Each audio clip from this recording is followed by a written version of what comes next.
સ્વ નરેશ કનોડિયાના પુત્ર હેતુ કનોડિયાએ પોતાના પિતાનો એક વિડીયો રજૂ કર્યો છે, જેમાં સ્વ નરેશ કનોડિયાએ દર્શકો માટે કયું ગીત રજૂ કર્યું? કયું સોંગ પપ્પા પાસે સાંભળવા માંગો છો? ચાલો તમે લોકો કયો, એ આપણે ડિમાન્ડ પપ્પા પાસે મૂકીએ and then he will sing the song. તમને લોકોને ખબર હોય તો 69માં મારું પહેલું ફિલ્મ હતું વેલીને આવ્યા ફૂલ, રાઈટ. અને એ વખતે હું મહેશ કુમારની પાર્ટીમાં જબરજસ્ત એન્કરિંગ કરતો, એક્ટરોની નકલ કરતો. એમાં ખાસ કરીને હું શમ્મી કપૂરની નકલ કરતો હતો. રાઈટ. અને એ વખતે મહેશભાઈએ ગીત બનાવ્યું હતું, જેમ જંગલી ગીત આવ્યું હતું ને શમ્મી કપૂરનું, યાહૂ યા, ચાહે કોઈ મુझे જંગલી કહે, રાઈટ. कहने दो जी कहता રહે, યા, યાહૂ.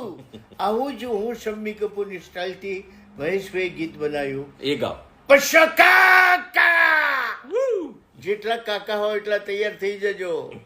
પશા કાકા, હું મોજી લઉં કિમિયાગર, હું મોજી લઉં કિમિયાગર, હેરા ફેરી કરું માલની, જાણીતો છું સોદાગર, હે જાણીતો છું સોદાગર.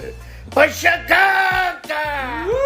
તો this is millennium mega star Naresh Kanodia in form. જો હવે પાછી ડિમાન્ડ આવી કે જાગરે માલણ જાગ થવા દો. અલ્યા રાત તો પડવા દો.